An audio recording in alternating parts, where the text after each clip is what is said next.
What would your career be like if you had more luck? How that applies is part of the big question I want to ask you tonight, which is, what does it mean to accelerate your career? Well, if we think about our career, often it's in terms of the milestones, the outputs, the titles that we're given. A fairly typical product career would look something like graduate level as an associate PM, then you move to a product manager, senior PM, principal PM, and beyond.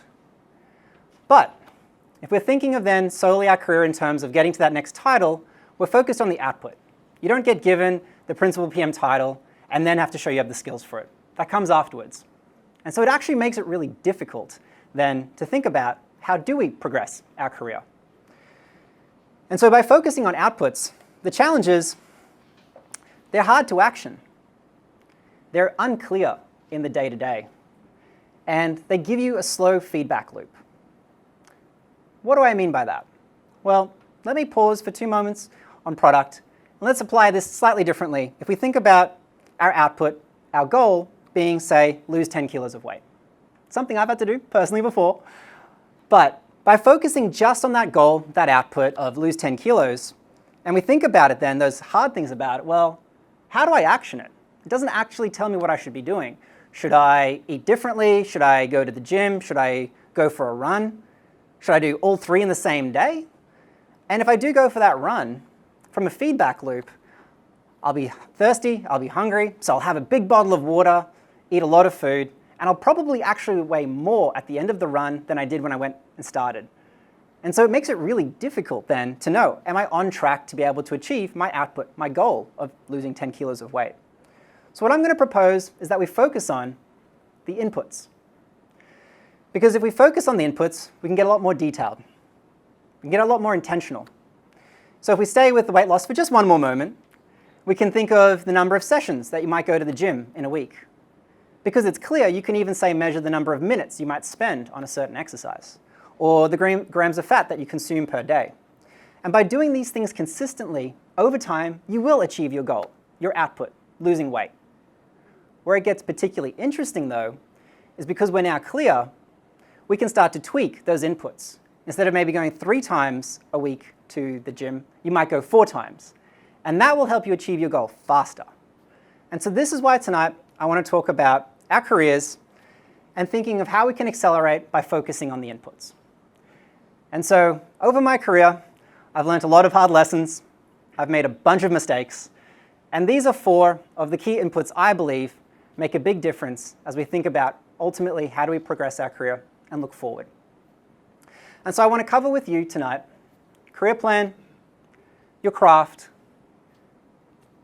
your point of view, and ultimately how you show up through executive communication.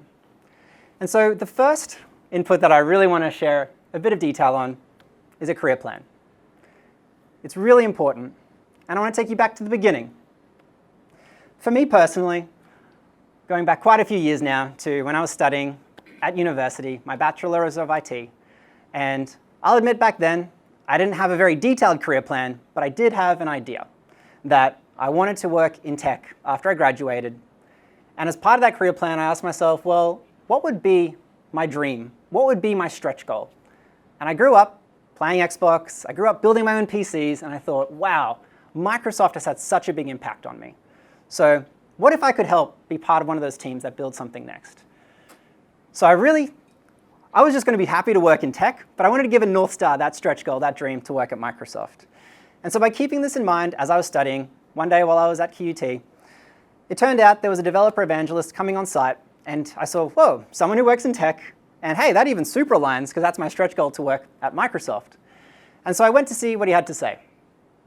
And we're going back now a fair few years, where he said, if you can make an app for Windows Phone, I'll give you a free smartphone if you publish it to the store. And I was like, whew, I'm a poor uni student. That's a pretty good deal. And so I applied the months of programming experience that I had, and I built a fitness app, because I've actually gone on a journey previously where I had to lose a lot of weight. And so I put it out on the Windows Phone store, and for those that are like, Windows Phone, what's he talking about? This was the early days of the smartphone wars, And interestingly, Windows Phone at that point was actually outselling iPhone and iOS in certain regions, particularly Europe, around the world. So back then, it seemed like, hey, this could go pretty well. And it actually, what happened next did. It surprised me more than I would have expected. I put it out onto the Windows Phone store. After a few months, got a few thousand, then tens of thousands, then 100,000. And by 2013, it had reached 1.5 million downloads. Now, speaking of an input, having a career plan, I'd also say a plan in general is super important because I didn't have a monetization plan. Yeah. So it turns out 1.5 million times 0 is 0. But hey, I learned a lot along the way. And after I graduated in 2014, a role came available, not just working in tech, but hey, this is a chance to apply for my dream stretch goal to work at Microsoft. And so I took the experience that I had working at Microsoft, I'd reached out to the people, I said, hey, I'm going to apply for this, could you be my reference? They said, sure. I felt like I was putting my best foot forward. And yeah, I got rejected.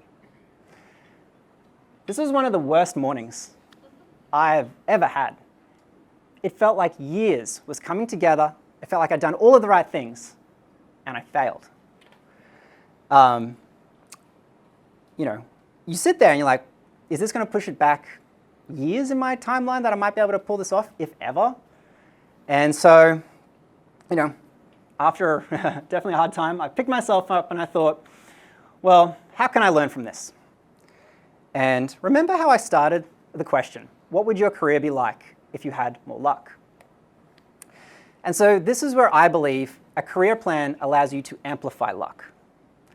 What do I mean by that? So before I even did anything to do with smartphone app development, back to 2011, I believe luck is defined as the ability to see opportunity, for me at least. And how can it help you see things when you have that plan in mind? And QUT at the time had a career mentoring program where there was a big list of names where you could reach out to be potentially mentored by someone. And as I looked through this long, long list, I had that dream in mind, work in tech, stretch goal Microsoft, and I saw a name, Mark, works at Microsoft. And I was like, oh, this is cool.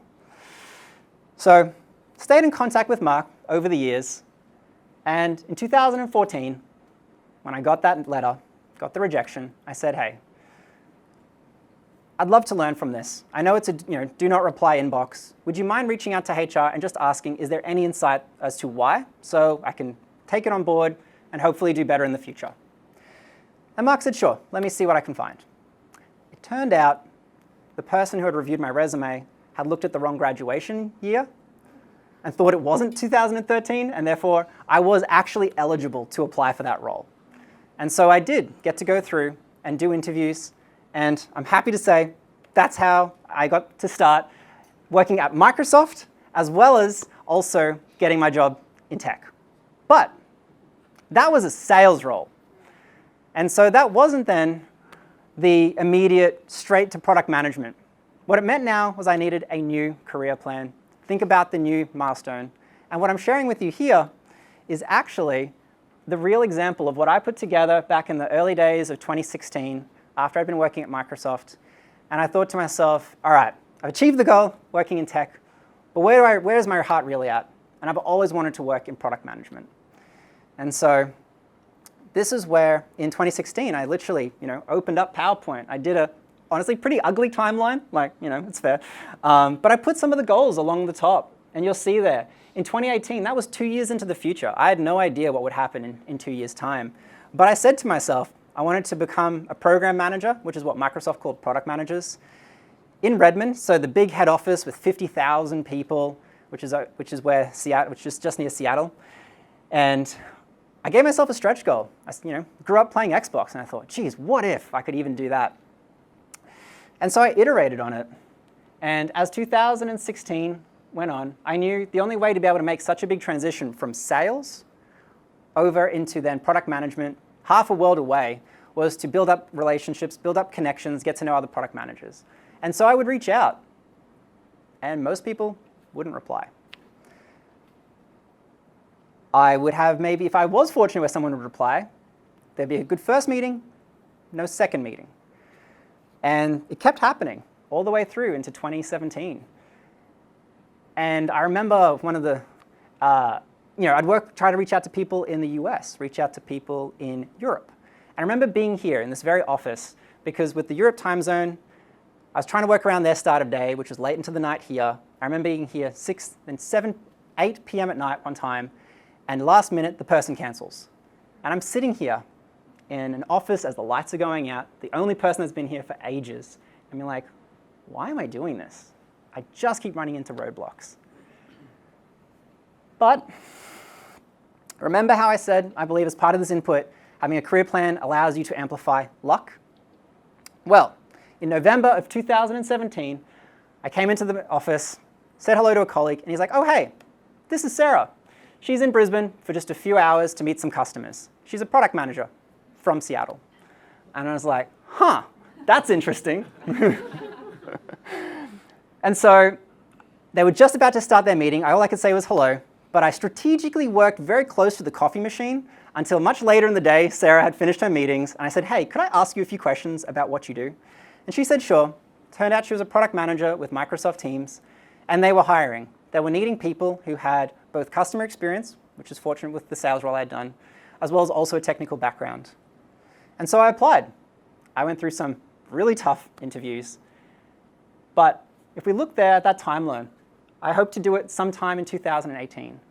And it so happened in January of 2018, I got the job to be able to become a product manager with Microsoft Teams and relocate to Redmond, to the head office near Seattle. Yeah, I was stoked. But yeah, and so for me, that was that guiding sort of, that input, that career plan helped me to see an opportunity, just a passing comment.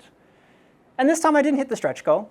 It wasn't straight going to Xbox, but it was the key, it was the big North Star that I've been really working towards, which was be able to make that transition into product management.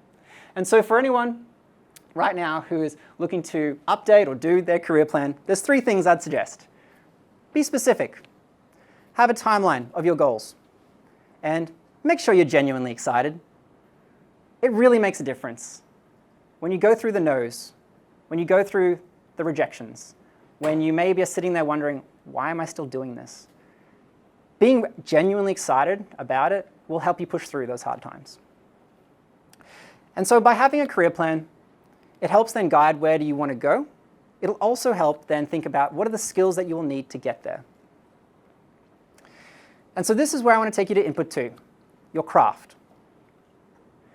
Because as we start to then think about, from a product manager, there's lots of different ways to think about PM craft.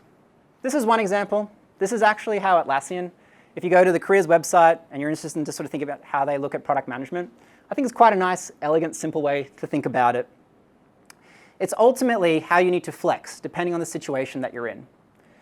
So if we think about as a product manager, you'll be in situations where you need to be more business-minded, the general manager, thinking about then, how does your product work?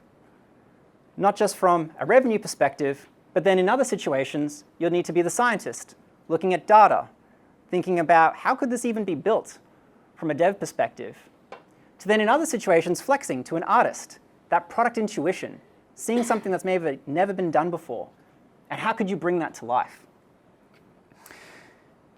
And so to help sort of visualize what does that actually look like, if we take, for example, a scenario where you're thinking about your craft and the different ways that you need to be able to flex as a product manager to be able to meet different situations. For example, if you're looking to, say, increase customer conversion, you need to be a lot more data focused, for example, maybe around experimentation, but then you'll need to flex a totally different set of your craft skills in a scenario like maybe a new product edition. Which parts of your product should move into the pro or the premium version? That'll have a really big impact on the business side.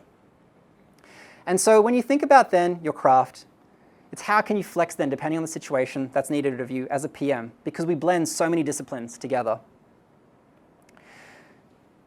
And so now I'm a product manager with Microsoft Teams, one of the fastest growing products in Microsoft history, based out of Seattle.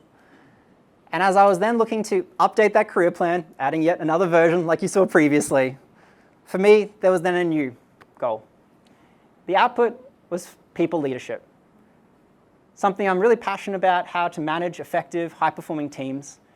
And in 2019, I was really starting to ask myself that hard question, which is, where do I need to develop my craft to be able to get there?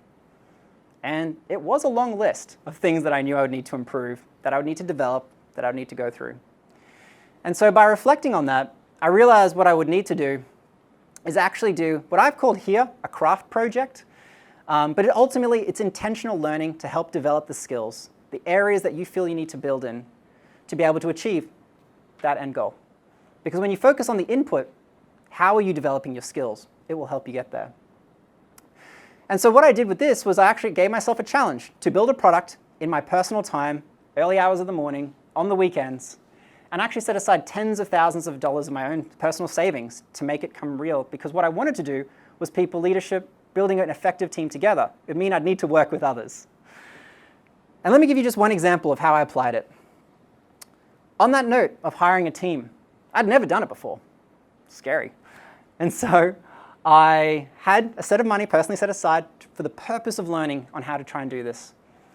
And as I was building a product, I knew I'd need a developer to help me. And so I went out, hired a developer. And he didn't have the right skill set, and he certainly didn't have the right attitude. Yeah. And what came out at the end was pretty close to not being usable. But what it actually meant is I just lost thousands of my own personal dollars that I'd saved up over time. Gone because I didn't know how to hire someone properly, because I didn't know how to ask the right question. And that was on me. And it was something I needed to get better at. But it was all part of that intentional learning of how could I build towards then my craft towards this next step. And so I learned from it. I hired again and again. And I found different techniques and approaches. And when the opportunity did come up to become a people manager at Microsoft and build a team and hire a team, I applied a lot of those hard-earned lessons, and it tremendously impacted the velocity then, again, of my career. By doing that time, learning on my weekends, learning my personal time, intentionally knowing towards the plan I was heading towards, it did make a big impact. And so my question is, which parts of your craft need focus? To be able to answer that question, you'll need a point of view. And so as part of what I'm sharing here, I want to also bring in insights from other experienced product managers that I've had the good fortune of getting to work with over the years. And Grace, who's a product manager at Meta out of the Bay Area, this is one of the things that she often shares as advice with her product managers, which is your point of view is critical. It's critical not just for your career plan, but it's critical in your product roadmap. It's critical in your everyday, how you show up to each meeting. And so to share, as I then went from having experienced an incredible journey with Microsoft Teams, scaling the product from 2 million to 250 million monthly active users, getting to work in countries around the world, I decided to go on the completely opposite side, leave one of the biggest tech companies, and I joined a startup as one of the early members after a seed fund round. And so it was a small team, we were building up the team, and I came to a very important but also a particularly spicy point of view, which is the product code base needed a rebuild. And that's not something you necessarily want to hear when you're trying to continue to go faster and release to customers. So how do you share your point of view? Well, that's where I want to share an insight then from another product manager that we have the good fortune of having here locally, Jace, Principal PM at Microsoft. And he recommends to start with why. To help people go on that journey, to understand your point of view, to help them understand the purpose behind what you're saying, why you're saying it. And ultimately, this was something I had to apply in different ways as I was now in this startup and help explain why for the business. Why would we now need to take this time to rebuild the code base? Why it would actually help us to achieve what customers were asking, increase the velocity, which was one of the key things the business was looking for. But also then why for the developers? I was asking some people to actually rewrite code that they had just recently finished on some features. But they had also shared that they were wanting to use more modern frameworks, they were wanting to use more modern tools, and sharing the why. This is part of me listening, and that yes, this was going to be a bit of work, but ultimately this was part of why we needed to come together to be able to do the right thing for the devs, the right thing for the business, and for other people along the way. And so by sharing that point of view, it helped to empower the team, it helped the team to understand the why of what they were doing, and we were able to ship, on schedule, a brand new code base that unlocked and increased the velocity of that startup. And your point of view is something that you will need to share with your team, with your colleagues, and also it's critical how you use your point of view when you're in a situation for your executive communication. And so this is something that Natalia, who's head of product for enterprise agility with Atlassian, often recommends to PMs, particularly as they're progressing in their career to more senior levels. Your ability to communicate effectively will be critical in your success as you progress. And it's what you put into it. And so this is what I do today. I'm a principal product manager at Atlassian, working on Jira. And one of the key things that I need to do now is get resources for initiatives through making asks of executives to be able to do that. And Natalia shares there's 3 common pitfalls that PMs run into that often derail those moments of communication. 1, the way they communicate, not simple enough. PMs are not understanding the broader context, not just of your feature, but of your feature in the context of the product. If you're a multi-product company, how does that impact the other products in the company? And to take it even broader, your product in the context of your industry. And ultimately, that words to numbers ratio. Words give you detail, background, the why. Numbers give you specificity. They make it clear. And so I'd love to give you an example of how I apply this in my day-to-day at Atlassian, but that's going to give away parts of the roadmap, so I'm not going to be able to do that right now. However, what I will do is I'll do a slight throwback to when I was a PM within Microsoft Teams, and there was a moment where I needed to make an executive ask. It's when I was focused on, again, that rapid journey of Teams' monthly active usage. And I was focused at that point, working in Seattle, focused around the United Kingdom, in higher education, and how would we continue to grow as a tool to help students learn and connect with each other. And what I found was as I was thinking through the different ways, the different personas, and how ultimately could I then reach and help drive usage with students, there's a bit of a growth hack. And that growth hack was, the hardest thing is awareness of your product. And it turned out that student unions, student clubs, really wanted a little bit of funding to help do events. They really wanted to be able to partner with you to be able to then get the word out about things. And so this is where I realized it's actually an incredibly effective way to be able to approach those students in higher education. And so I made an ask, because as a PM, I had no resources, and I certainly had no campaign budgets or things like that, so I would need to partner with marketing. So I made a very simple ask, that we would be able to then reach out to students, particularly at a key moment, which is when they get started in their journey with universities during orientation week, freshers week, and the student clubs really wanted to engage on this. I put it in the broader context. Those student clubs charged rates which were 1/5 the cost, sometimes even less, than the traditional ways that the marketing team would approach agencies, ad networks. And I made sure to put it in that really clear numbers. Students represented 70% of the total addressable market in higher education. And so this was going to be one of our best ways to continue to grow. And so what you're seeing here is exactly what happened. We were able to then engage and share what students had access to already for free as part of then their university. Got the word out again through the student union clubs and societies, as well as also then even through their social channels. And it helped to accelerate then Teams usage, and the UK became one of the fastest growing regions worldwide. And so it's what you put into those executive comms that will ultimately give you the output, the support that you need for your product, for your initiative. And so this brings it all together tonight. You've seen how these different inputs have helped to accelerate across a career plan, across your craft, point of view, and ultimately how you deliver executive communication. And so I started tonight with, what does it mean to accelerate your career? Honestly, it's not easy. It is hard. I believe by being here tonight, you're showing that you're putting in the effort. You're not taking the easy path. And so as you take that next step in your career, I wish you all the best with what you put in. Thank you very much.